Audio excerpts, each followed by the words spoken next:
Cat के ऊपर attack करने के लिए दौड़ पड़ती है और बोलती है कि या तो तुम ज़िंदा रहोगे या तो मैं।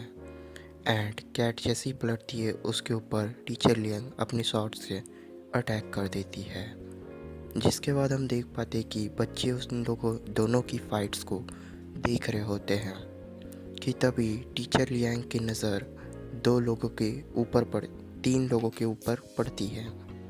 हम देख पाते हैं कि ये हमारा सख्त लौंडा जेंगी होता है।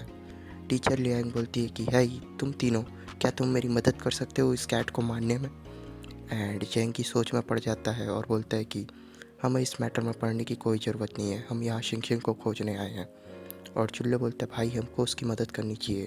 तभी जेंगी बोलता है कि अगर तुमको उस औरत की मदद करनी है तो तुम खुशी खुशी उसकी मदद करने जा सकते हो, मैं तुम्हें नहीं रोकूंगा। और अंकल यू भी मना करते चुल्ले को कि तुम उसके लड़ाई पे ना पड़ो और अपने काम पे ध्यान दो। इधर टीचर लियांग बोलती है तुम तीनों, क्या तुम मुझे इग्नोर कर रहे हो। एंड इधर कैट अटैक करने के मूड में आती है और टीचर लियांग गुस्से से बोलती है कि तुम तीनों नामर्द हो क्या, इधर आके मेरी मदद करो, कहाँ जा रहे हो, रुको। एंड अंकल यू एक लात मार के जिनमेशियम का गेट तोड़ देते हैं। एंड जैसे ही जेंगी अंदर दाखिल होता है वो शिंग शिंग को देखता है और बोलता है कि शुक्र है भगवान का कि तुम मरी नहीं हो और ज़िंदा हो। और तभी जिंगरो हीरो बनते हुए आगे आ जाता है और बोलता है क्या आप पहाड़ी वाले बेस से आए हो। एंड जेंगी बोलता है ये पहाड़ी वाला बेस क्या है, जिस पे जैंग रोंग बताता है कि वो वेस्ट की तरफ एक बहुत ही शानदार बेस है। एंड जेंगी वेस्ट का नाम सुनते ही शॉक्ड हो जाता है, क्योंकि वेस्ट की तरफ तो उसका भी विला रहता है। वो उससे और जानकारी निकालने की सोचता है। वो बोलता है कि और मुझे इस शेल्टर के बारे में जानना है, तुम क्या मुझे और बता सकते हो। जिस पे जैंग रोंग चौंक जाता है और बोलता है क्या तुम्हें पहाड़ी वाले बेस के बारे में पता नहीं है। लगता है तुम्हें मेरे फादर ने कुछ नहीं समझाया, या हो सकता है तुम्हें कुछ नहीं पता हो। चलो मैं तुम्हें बताता हूँ, वो एक काफ़ी आलीशान जगह है और इससे ज़्यादा मेरे को भी उसके बारे में नहीं पता, क्योंकि मैं भी यहाँ काफ़ी समय से फंसा हूँ। जेंगी समझ जाता है कि ये हमें पहना रहा है, जिसके बाद जेंगी बोलता है कि अब सामने से हटो। एंड जेंगी भीड़ को चीरता हुआ शिंग शिंग के पास जाने लगता है।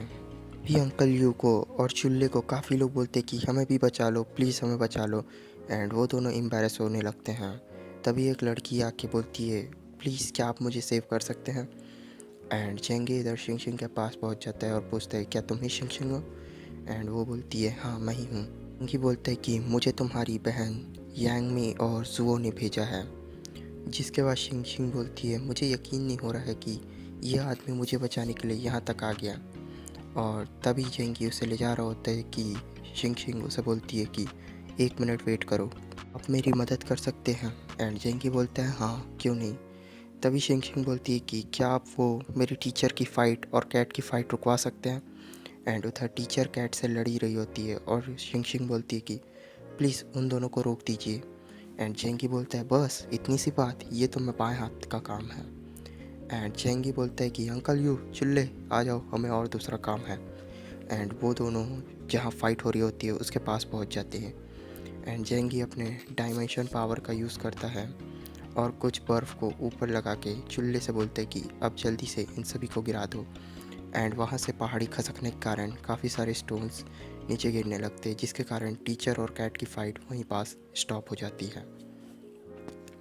अब हम देख पाते हैं कि टीचर और कैट के बीच काफ़ी सारा मलबा आगे इकट्ठा हो चुका होता है और टीचर बोलती है कि तुम लोगों को ऐसी हरकत क्यों की।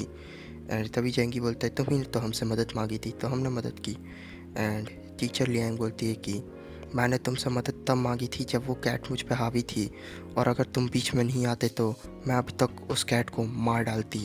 एंड जेंगी बोलते हैं एक तो मदद करो, ऊपर से तुम जैसी खूबसूरत औरत से गाली खाओ। चलो कोई बात नहीं, वो मॉन्स्टर चला गया है, अब तुम भी शांत हो जाओ और शिंग शिंग को मुझे ले जाने दो। तभी लियांग काफ़ी ज़्यादा गुस्सा हो जाती है और जेंगी के ऊपर अटैक करने के लिए दौड़ देती है।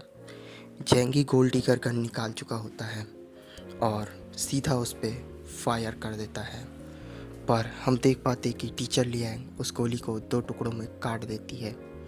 और ये देख के जेंगी चौंक के भाई साहब हो जाता है। जिसके बाद जेंगी सोचता है कि अरे बाप रे, ये औरत तो काफ़ी ज़्यादा खूबसूरत होने के साथ साथ ताकतवर भी है। पर जेंगी अपना डायमेंशन गेट ओपन करता है और उसे कैद कर लेता है और बोलता है कि अब ये मेरे कब्जे में है। जिसके बाद जेंगी 2 कदम पीछे भी गिर जाता है क्योंकि वो काफ़ी ज़्यादा तेज़ी से आई रहती है। और अंकल यो और चुल्ले पूछते हैं, क्या तुम ठीक हो जेंगी? जेंगी बोलता है हाँ। और थोड़ी देर बाद वो उस टीचर को बाहर निकाल देता है और बोलता है कि कैसा लगा तुम्हें अंदर जाके? और टीचर उस पर गुस्साते रहती है और जेंगी बोलता है कि नारी के हाथ में तलवार देना कोई अच्छी बात नहीं है, अब से ये मैं रखूँगा और तुम अपना काम करो। और फ्यूचर लिए काफ़ी ज़्यादा थक चुकी होती है। जिसके बाद जेंगी बोलता है, दो बच्चों इधर आओ और अपने टीचर को संभालो। एंड दो बच्चे आके टीचर को संभालने लगते हैं।